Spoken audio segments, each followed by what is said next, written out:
As we know, all good things must come to an end. We reach our final video, given that his battle versus Wesley So was round 9 from the Altibox Norway Chess Super Tournament, the Blitz Tournament. Here Magnus Carlsen took the black pieces against Wesley So. Started out with a slightly unorthodox move order, but immediately transposed into a Dutch. The same opening that he actually played against 𝙬𝙬𝙬𝙬𝙬, now with d5, the stone wall has been reached. But after c4 and bishop b6, we know this is not going to be exactly like the game with 𝙬𝙬𝙬𝙬, because the white knight is on f3 rather than on h3. c6 is played, bishop to f4, and the capture has us continuing down roads traveled often. This is theory. If you're wondering why white can justify not only the knight on f3, but the double pawns that go with it, that is because the extra control that it gives white over the center dark squares is crucial. And very often, after e3 and knight bd7 has been played, you're going to see white develop aggressively early with the intention to not necessarily put this king over here, given that the g file has been exposed. Wesley played the move queen to b3, which immediately puts indirect pressure on this diagonal, including the king on g8, and also causes some dysfunction to black's development, so Magnus plays b6.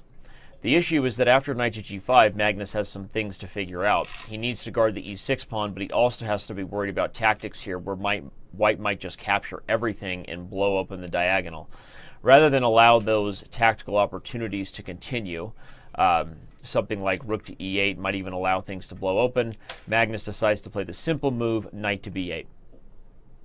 This move defends e6 indirectly with the bishop, but also opens up the queen, so now black has control and protection over both of these squares. But Wesley isn't done. He castles long, and this is actually a strong move. I think white is better here, and white has the potentially better attacking chances. Magnus is a little nervous. He plays king to h8. Wesley returns the favor with a waiting move with the king. And after queen to e7, we already have our first critical moment.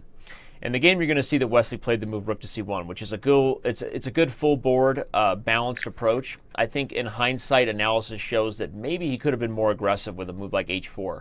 The threats are clear. He wants to play things like h5 and h6, and let's go for checkmate.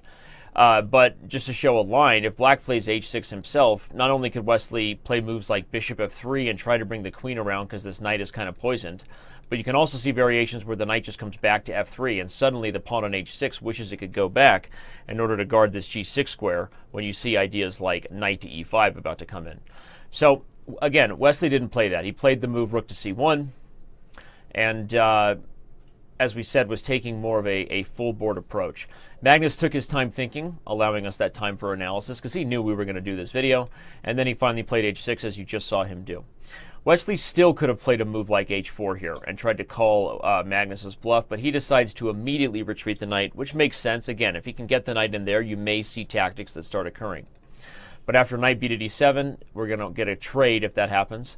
Wesley traded on d5, Magnus took on d5, and Wesley went into a think before playing the move knight e5, as you just saw, and Magnus immediately trading.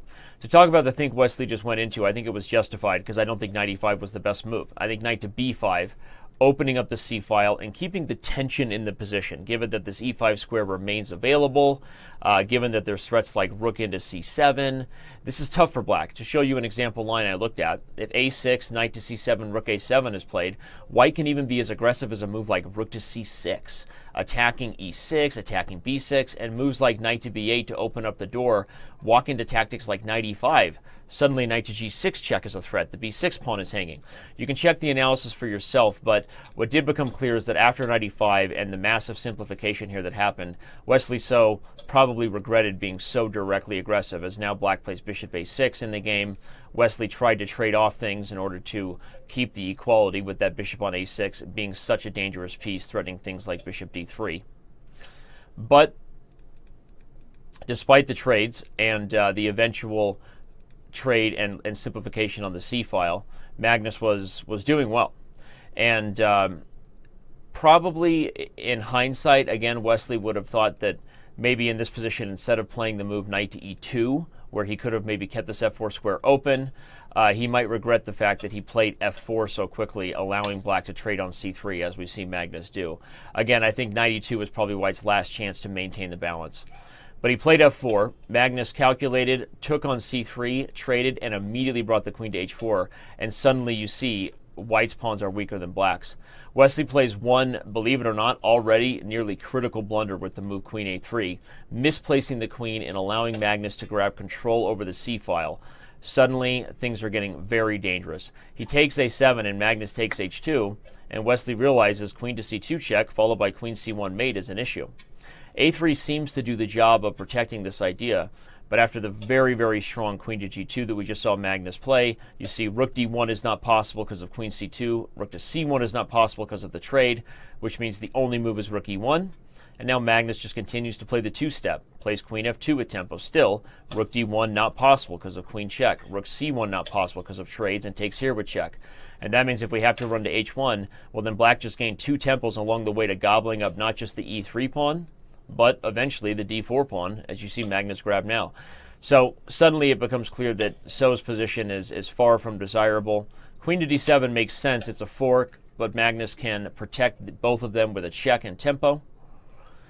The king goes to a1, and Magnus has sort of a pleasant choice here. He probably could have even brought the queen back to c6 and been much better in the ensuing rook ending, but calculates that d4 opening the queen to guard the pawn while she still guards the rook was good enough.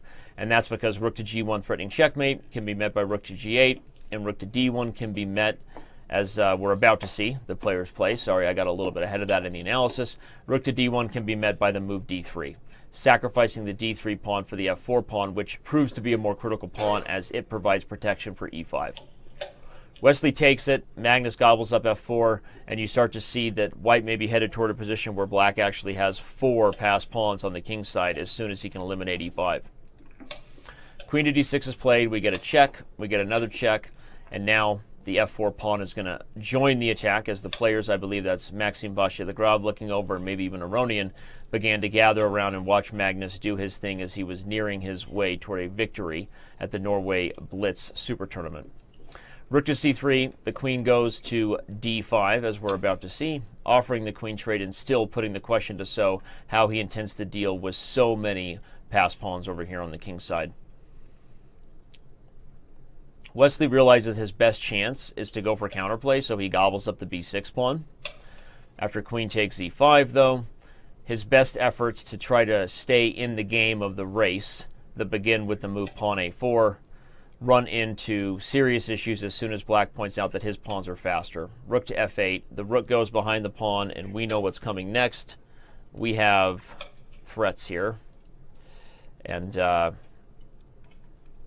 queen to b4, king to g8, rook to f3. Magnus is going to play queen to f5, which is a nice move because not only does it keep the battery, the protection of the f4 pawn, but it opens up the new pawn to get into the storm. Wesley is running out of ideas. Queen to c4 pins the pawn, but after a simple move king h7, 𝙬 realizes that 4 pawns versus 2 pawns is slightly favorable for black, and the inability to stop threats like e5 and e4 are probably enough to throw in the towel. Wesley takes a little bit of time here before agreeing to this result and offering Magnus exactly. All around the globe, try to protect your soul. We are heroes tonight.